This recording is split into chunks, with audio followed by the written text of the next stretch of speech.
up, YouTube? It's your boy Hokage Naruto. Back yet again. What's good? What's good? So I am doing a different video today. This is the very first episode of this type of video. To be honest, I was thinking about this yesterday because I was watching a kind of like a YouTube video that was a channel that I like. It's Star Wars Theory, and I want to try to do my own theory, because there's some of them that he's not covered that I have seen or like noticed or something. Oh, sorry about this. I got a bad blister on this thumb, so I have to bandage it up that way it doesn't hurt. Also, don't got an Xbox no more, and I was gonna get a PS3, but my mom took it from me, so I can't play that. So we're doing something different today. So if you like if you like the button, yeah. Major cringe, but oh well. If you like the video, hit the post notification bell, this like button, and the subscribe button, and let's get it in. So, our first episode today is going to be a Star Wars theory, basically. And this is a really big theory. When I started watching freaking the last season of, which was season 7 of Clone Wars, where Ahsoka actually got to we actually got to see Ahsoka witness the Order 66, and she got to hear all the stuff that was happening on Coruscant with Anakin and Palpatine, so I've done a lot of thinking on this one, and I actually want to do a video on it a lot earlier, but I didn't. But and my thinking is, what would have happened if it wasn't Obi-Wan going after Anakin on Mustafar? What if it was Ahsoka? And here's what I'm going to explain, okay? And this is just a theory. This ain't actual facts. I'm not backing this up by Google, because I have not done any research at all. I've just looked this up by myself. I've not looked it up, but thought of it myself. So, if we look at, the episodes of Clone Wars, all throughout the whole series, we look at the movies where there's no Ahsoka, okay? Okay, we see that Ahsoka and Anakin have a big bond, right? Big bond. Ahsoka's always there to possibly try to get her master out of anything he can ever not get himself out of, In the movies where there's no Ahsoka, no nothing to support Anakin, and he has only Obi-Wan as his master, and, supposedly in the movies, I don't know the full-on quote, and I'm not going to try to full-on quote this, but like in the movies, Anakin doesn't feel that Obi-Wan has seen his potential or seen that he's grown in the ways of the Force. I mean, if you've seen the movies, you would notice Anakin starts going through his hatred stage after he sees that his mother's dead. Obi-Wan starts catching on to this, and then that's when the arguments between them become more and more intensive, because Obi-Wan and Yoda can't notice at first what's going on with his hatred, because his hatred is just coming there, and he hasn't really met the dark side yet. But Obi-Wan starts noticing different characteristics of Anakin, and he doesn't really feel comfortable with Anakin doing that,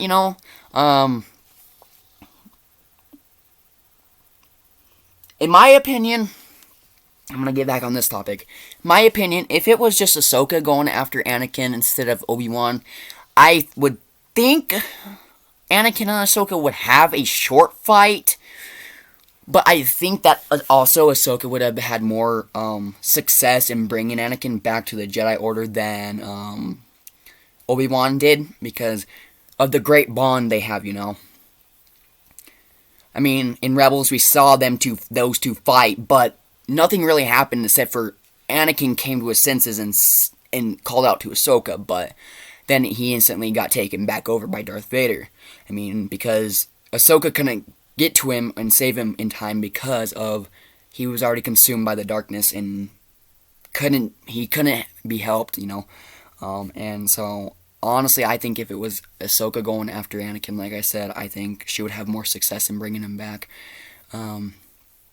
Would he be completely swept of the dark side? No.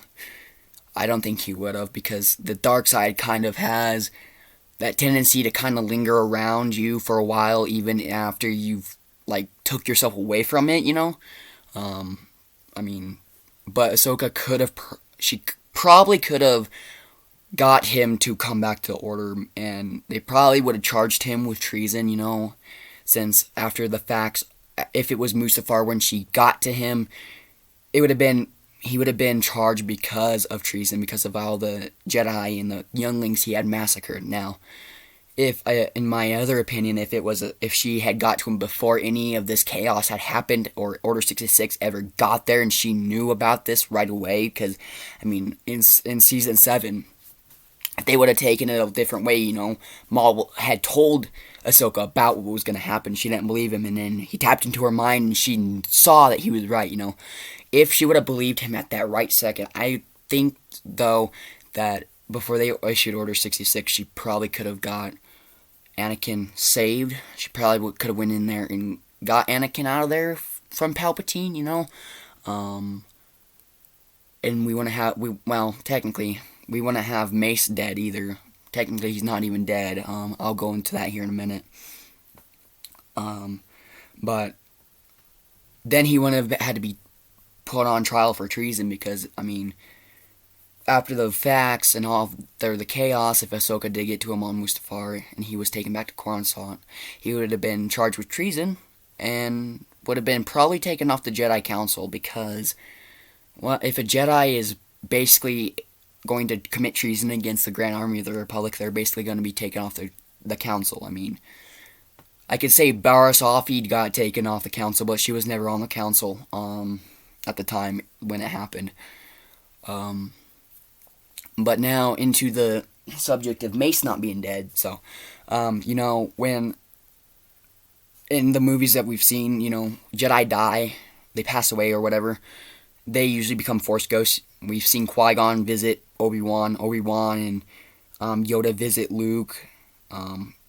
Yoda, Obi-Wan, and Anakin have visited Luke at the end of the Return of the Jedi. I mean, all those other Jedi we've seen in the other movies, Luke and there was Luke, Anakin, Obi-Wan. We even heard Ahsoka. So, terms is that she might be dead by the time Rise of Skywalker comes to be, which I don't know. I don't know the full timeline. I don't know when, like, you know, Mandalorian takes place. I know it's sometime after the Empire's basically like kind of destroyed before the First Order, so she could be dead when Rise of Skywalker comes in, because in Mandalorian she's pretty old. Not really like old, I wouldn't say like in like 60s, 70s, but I would say around her 40s, 50s, you know.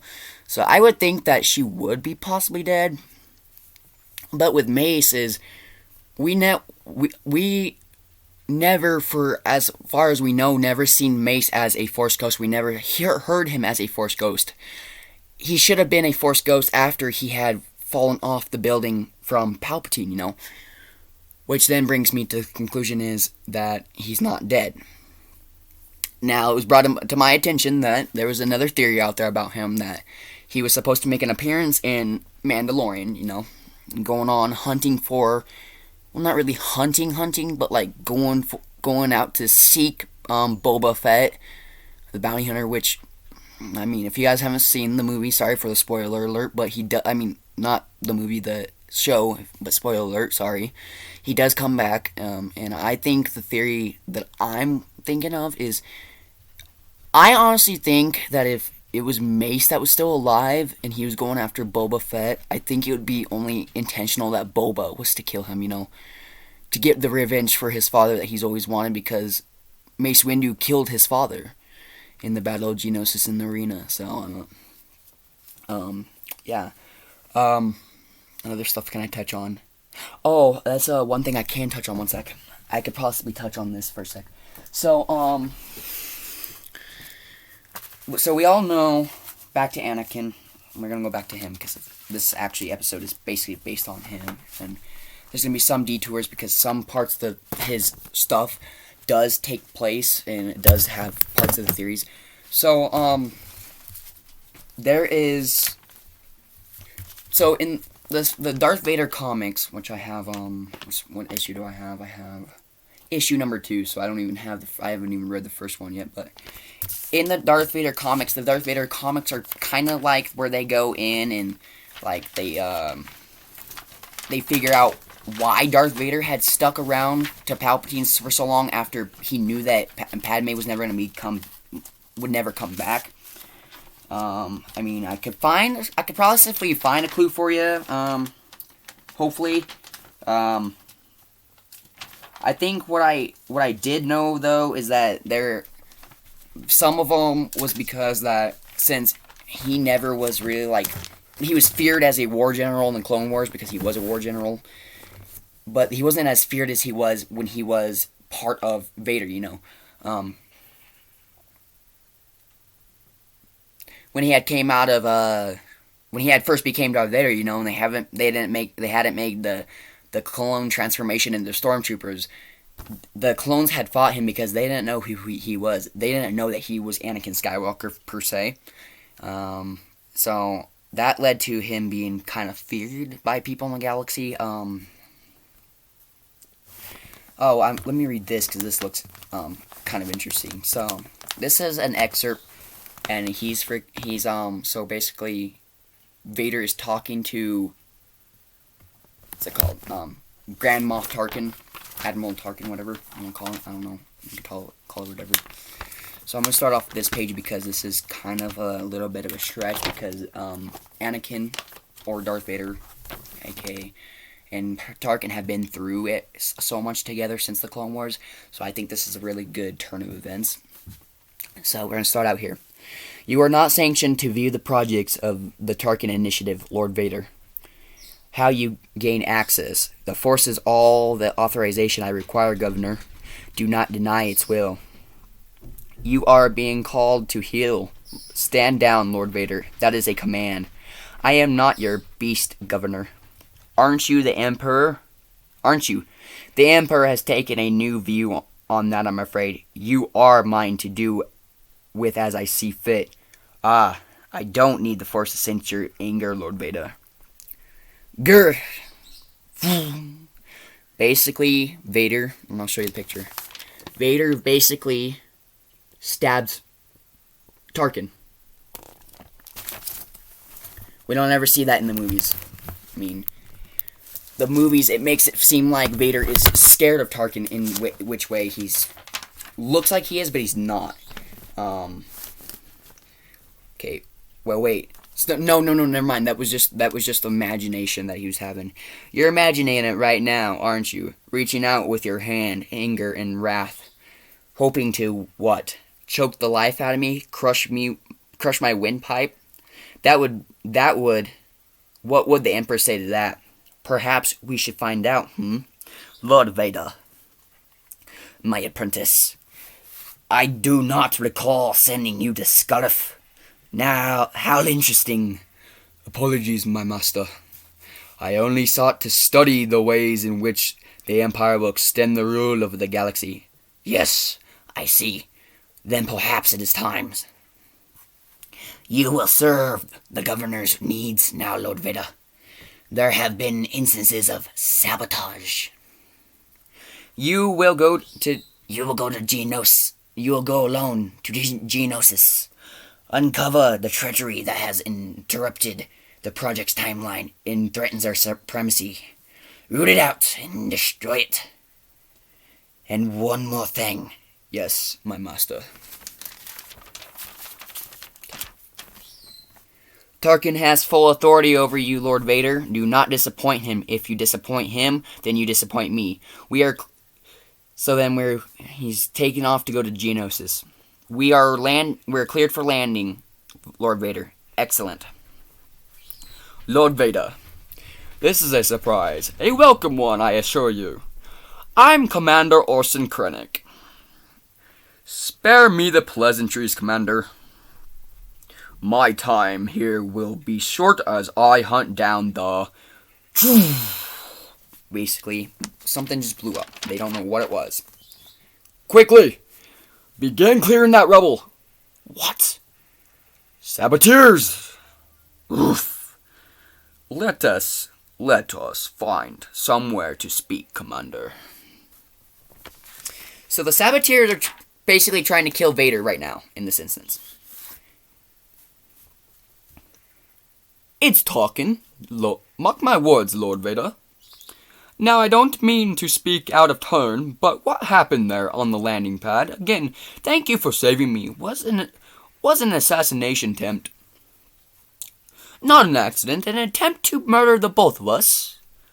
Tarkin, he has a history with this project. He's long tried to take control of it. I'm sorry, I don't know Krennic's voice. I'm just going with it. Sorry, guys. So, I foiled his attempts so far, but perhaps he'll escalate his efforts. I'm just speculating, of course. He doesn't like you. You know, Tarkin. You're close to the Emperor. You have his ear. Tarkin's an outsider.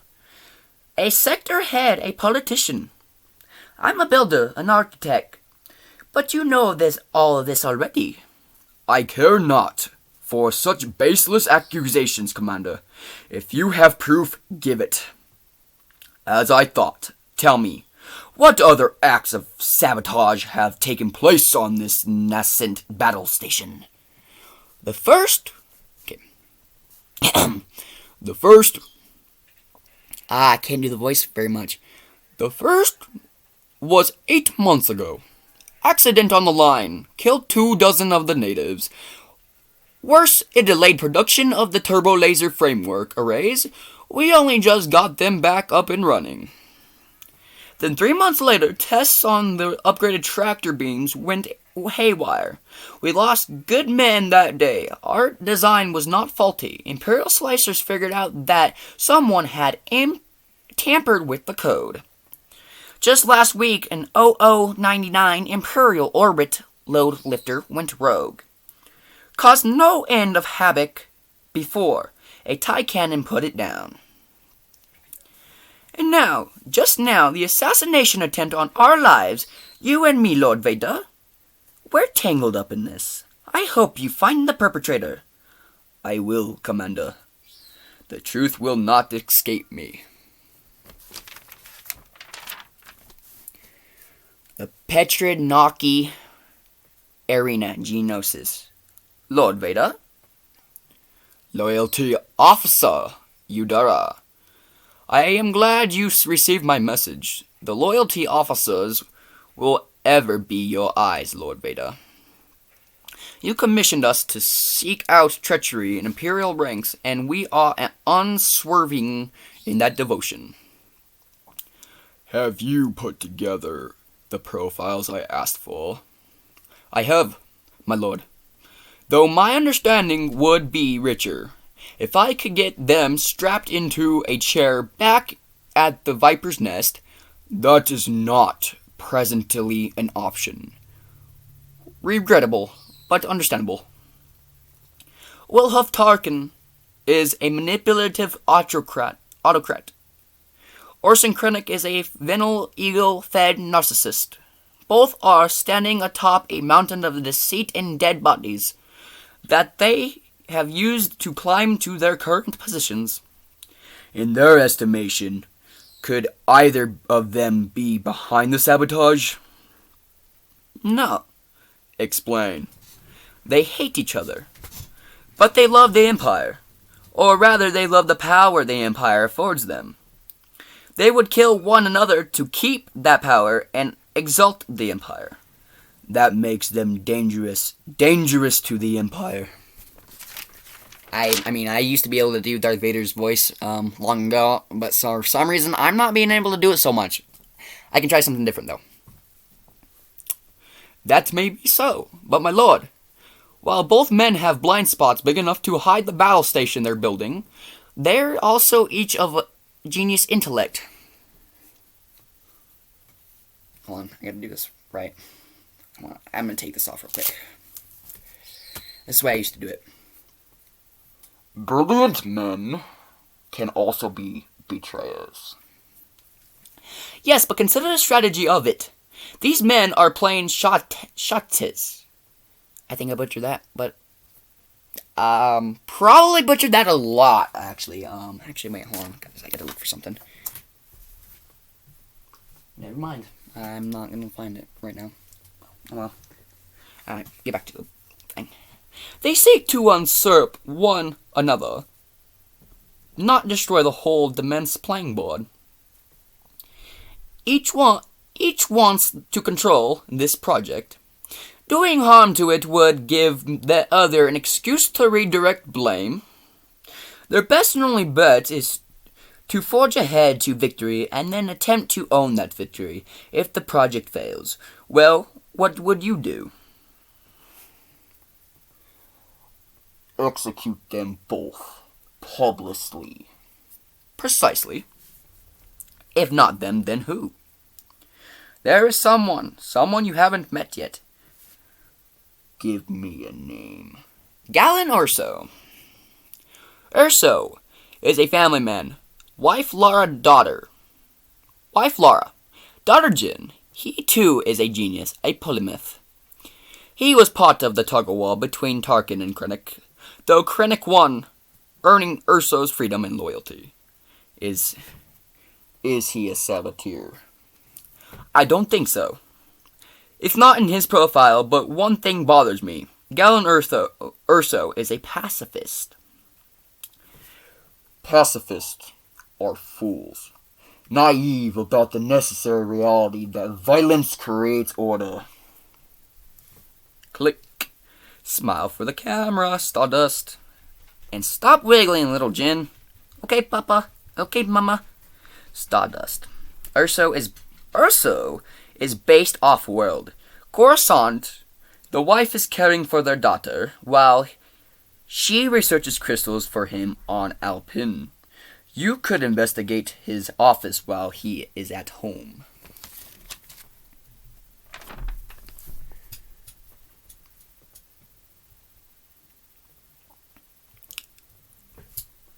This way. We have found our saboteurs. Click, click, click, click. Click.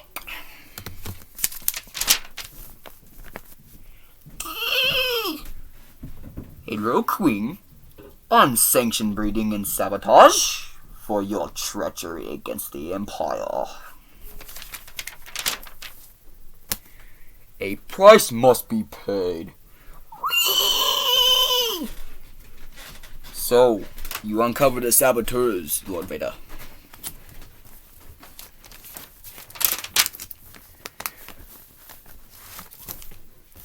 How do you know you caught the saboteurs? We found evidence in the brood chamber. They sent an egg case to an Imperial scientist that, in hopes he would be sympathetic to their cause.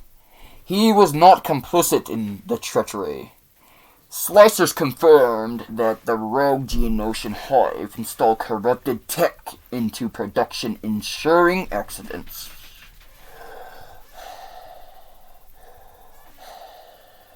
We also located detonite charges whose acceleratant configurations match those found on the rubble that nearly crushed Commanders Krennic and myself.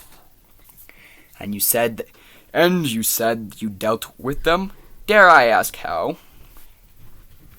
They were animals, so I slaughtered them like animals. Guys, where have we heard that quote before? I think the correct quote was from Mr. Anakin Skywalker in Episode 2 when he slayed the Sand People. Yeah. Good. Is there more? Or are we done? The true scope of your pet project remains hidden for now, but I know. Do tell. It is not merely a gun platform or battle station. It is a planet killer. Well seen, Lord Vader. What gave it away? The Kyber crystals. So, if we want to look at that, so we go back into the recent bit of the comic where we found out that forgot his name. Tarkin is working considerably under the Emperor. So basically, the Emperor is trying to kind of turn his back on Vader, you know. And the whole comic series of this is actually of telling how Vader like goes to find out Palpatine's plans and try to stop him, you know, which then leads into Return of the Jedi when Luke comes, and then and in a way I'm gonna get onto that topic real quick. In that scene, you know, Palpatine was wanting Anakin to be human, whole, because he thought Anakin would be more powerful as a whole human. But since the battle on Mustafar, he was basically transformed into a robotic being. So now, why Palpatine had went and caught and wanted Luke to come to him is because he wanted to try to turn Luke to the dark side, because in hopes of him being an actual better human than what Vader is. Vader caught on to it because Luke had said no, and Vader had noticed that he was trying to Vader had noticed that Palpatine was trying to shove him aside, and that's why Vader had killed Palpatine to save the Jedi Order and the peace. Which people do think that the only choice why that was made is because Luke, and they think that that's why Luke is actually the chosen one, but I don't know. Anyways. They are no mere energy source. Their energy can be directed and made aggressive. Very insightful, Lord Vader. But you do not seem pleased by this revelation. I distrust your reliance on this technological aberration.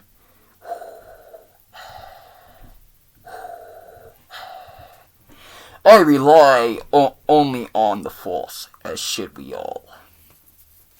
And yet aren't you a technological aberration, Lord Vader? Your suit is not a product of your occult mysticism. It is design. It is a machine. I think I see the truth of it. You want to be the only technological aberration. You, the Emperor's most frightening enforcer. Our battle station will rob you of that title, won't it? You will no longer be the most terrifying thing in the galaxy, and if you're not that, then what are you? Be careful, Governor Tarkin.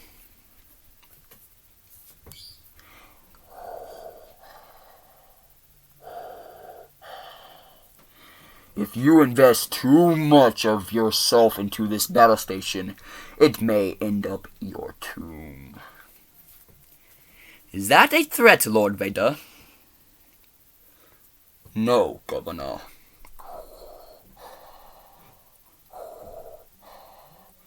Merely a prediction.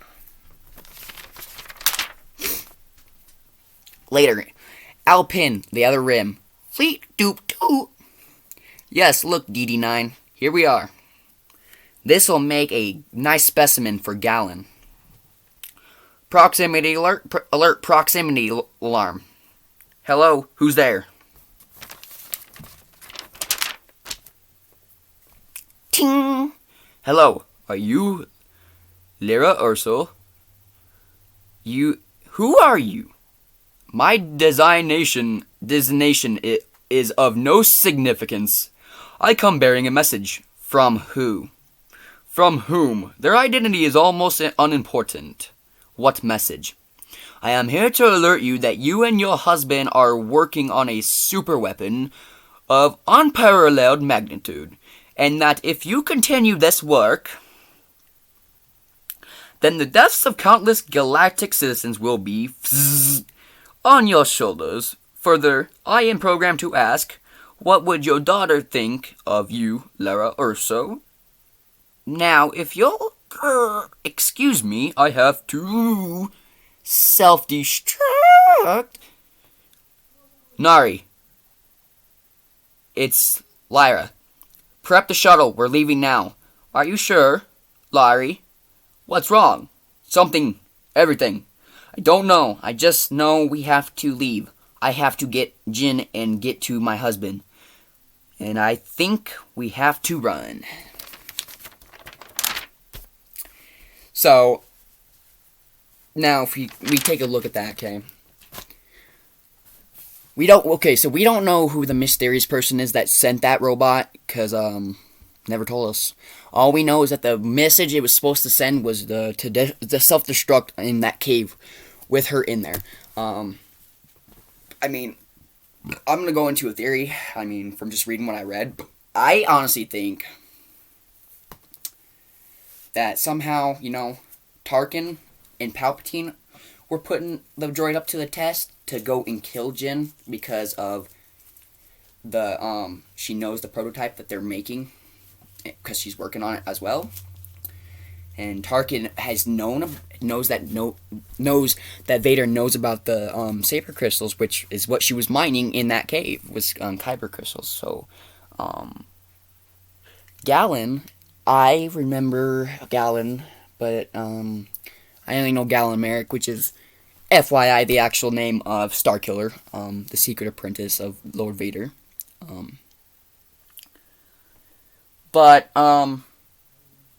So my other theories that I have, I'm just gonna go into these real quick because I'm gonna be making other videos, but I gotta make sure I get enough theory and stuff to talk about. So, one theory I've had. So I'm gonna go into Rebels a little bit. In the last little bit of the show, we see Ezra taking that Star Destroyer out of the system. We don't know where he took it, where it's at. Some have a theory that the junked Star Destroyer on Jakku in Force Awakens, when we first meet Rey, when she's a scavenger and she hasn't became one with the Force yet. Some people think that might be the one he was using, but I don't think it is, because if it was, we would have seen the Force, like, what are those like, they're kind of like, they look like jellyfish to me, that are kind of like sensible to the Force, and they'll attach to anything that has the big thing of Force around it. That's how they transported into what is that called? What's that called when they go into the different parts of space through the, like, time travel, Caden? Lightspeed. See, and since the lightspeed generator was basically destroyed in the Star Destroyer, he had to use something else to get through there. But like I said, if it was that Star Destroyer, we would have probably seen some type of remain of those critters. Like, there's no doubt we would have. Like, and there's nothing on that planet around that Star Destroyer. Because in order for him to even crash down there, they could have probably let go, and then the Star Destroyer could have crashed, but because since the lightspeed generator, I know it has a different name, but the lightspeed generator on the ship was busted. If the things were to detach from the Star Destroyer, it would basically crash into anything it could find. Because you can't go anywhere with it. It's busted up and whatnot. So that could be possibly, though. But my bet is that they did not detach at all. And if that's the case, then we would have seen their remains there. But, oh shoot, that was another thing I want to say, but I don't remember what it was. Oh, okay, so that's a big one. So, okay. So there's another one that I want to talk about, and I have actually been thinking about this. When did I first start watching the Star Wars movies and Clone Wars? I think I was about like 5 or 6, so about 12, 11 years now. I've been thinking about this one. So when I first saw Revenge of the Sith, and the part where Anakin asked the Jedi Council if he can become a master, Well, at that time already, they had already sent him on the mission to spy on Chancellor Palpatine. And so I'm thinking the theory is why they said no in the movie is because they possibly knew that something was up when they sent him there, and then he came back and just asked him out of the blue to become a Jedi Master, And I think that's why it's different in the Clone Wars, because at the time when Ahsoka was assigned to Anakin, he wasn't even, like, having to spy on Palpatine. It was basically just the beginning of kind of like the war. I think it was like a couple battles after Geonosis. They were on Christophsis, that crystal planet. And Yoda's the one that actually ushered that movement. But I don't think, since it was kind of the start of the Clone Wars, I don't think that because they didn't know that anything bad was going to go on because of how much it started it.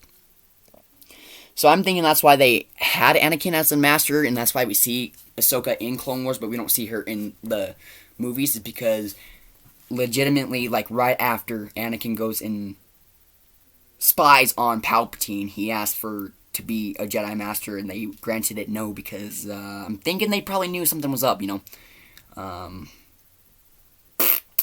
Now, I've had a lot of questions on this one, in my opinion. Actually, there's two parts of this question. When I was a little, like, not really like little, like 5 or 6, but like kind of like 7, 8, 9, 10, 11, I had a couple people ask me, so we all know that Qui-Gon was originally going to be the one to train Anakin, but then he died, so Obi-Wan had to take over. So, the two questions I've been asked, this is my opinion. First one is, what would I think of Qui-Gon training Anakin? Honestly, to be completely honest, we only see Qui-Gon in the first movie. We don't see him throughout any of the shows or anything else, and I don't really know much about Qui-Gon. I don't know how powerful he is, what his strengths are, what his weaknesses are, so I can't really give an honest answer on that one. The second question is, and this one I've pondered way longer than I should have, is what do I think would have happened if Maul was the one to train Anakin? Well, that one's pretty easy to explain. I mean, we've seen Maul through the movie. We've seen Maul through the shows and the Rebels and shit. We've seen how powerful he is. If Maul was not the one to die in the first movie and he was the one to train Anakin, I could just say that we would have had Anakin as a Jedi. We would have probably had, from the get-go, Anakin as a Sith. And awesome. That wouldn't have been a good idea, I mean, I can tell you that's the reason why Lucasfilms did not go that route, because, let's see, your main character, which is the Chosen One, being a Sith Lord at the beginning of the movie's very first series and whatnot, that don't mix well, honestly. No, I mean, I honestly wouldn't think that would be okay. I mean, look at Maul. I mean, Maul just basically gets cast aside by Darth Sidious. By Darth Sidious. And then gets Dooku again. And then Dooku gets cast aside and becomes Master of Anakin. So, I mean, either way, if Anakin was to be trained under Maul, it could have gone one of two ways. It could have probably went with Maul being cast aside and then Palpatine just taking Anakin right then and there. Or it could have went like in the Clone Wars, where Maul was being the master of Savage Opress, his brother. And Sidious did not like that very much, to where he had an all-out duel with Maul and Savage Opress, and Savage basically dies because he thinks that Maul had betrayed him. And I will agree in this term that I think in Star Wars, though, in this way, it's harder to train multiple people at one time when you're just one person. I mean, I'm wrong. I could be wrong in a lot of instances. I've seen Yoda do it a lot, but this is because he's more wise and he's the Grand Master of the Jedi Council. But anyways, so I mean, where was I going with this? Son of a gun! I don't even know where I was going with this. Oh, because there was a phrase in one of the episodes I watched was there can only be one apprentice and one master. Okay, and I take that as true. I mean, yes, Yoda's only training younglings. It's not like he's training all these big adult Jedi. But still, I agree with that. I look at everybody in the show, and they have one master and one apprentice. The master has one apprentice, the apprentice has one master, I mean. Unless the master dies, then the apprentice gets a new one. I mean, I've seen that. But also, I think that's why, and that was why Palpatine went and killed Savage and then threw Maul aside, is because of, in his eyes, what he learned was that you can only have one master and one apprentice. Your apprentice cannot have an apprentice, so it can't be you're a master of your apprentice and your apprentice is master of apprentice. It can't be like that, you know. So that's why Palpatine killed Savage. And I think that's why he was going to cast Vader aside, is because he saw the potential in Luke and wanted to make Luke his new Padawan, or apprentice, I should say. Not really a Padawan anymore. Jedi use the term Padawan. I think Sith use like apprentice or something like that. I don't know.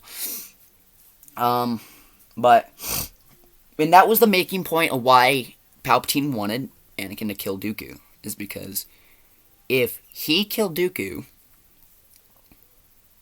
he could basically take Anakin as his apprentice then, because it goes by the laws of only one master, only one apprentice. So, I mean, that is a good point. I think that one I've hit spot on with facts. There's some other ones I wanted to go into. Now, oh, and this is just this ain't really a theory. This is just like kind of like an Easter egg. So we all know the good Captain Rex from the Clone Wars series and Rebel series.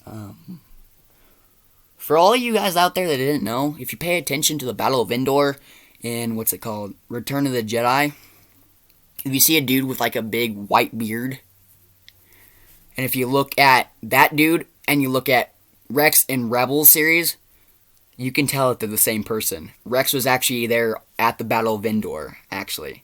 So if you guys pay attention to it, and he has like the hat on, and he has like the white beard, big white beard, that's basically Rex. And I'm just saying this because a lot of people don't know this, and I just want to give out a kind of like an Easter egg type thing. So I mean, yeah, secrets that I know. I know a lot of secrets about Star Wars. I research stuff. I know a lot of secrets about Naruto that probably nobody knows. I mean, I don't even have to go in and read articles. I just get updated about stuff that people probably don't even know that's possible. I mean, I've went and talked to a bunch of people about Rex being at Endor, and nobody knew that either. So I mean, I don't know. If you guys would like me to do kind of like a Naruto theory series, I could do that too. I mean, I don't mind. There's a lot of theories I have about Naruto, actually. A lot. Yeah. So, I can't think of anything else. I think I covered everything, so I think we could quit it here. Like I said again, if you like the video, hit the like button, post notification bell, and the subscribe button. And I will quit this video, and I will start a new one after this for you. It's gonna be the first episode of Naruto Theory. Alright. Catch you on the flip side, guys. I'll talk to you later. Thank you. Bye.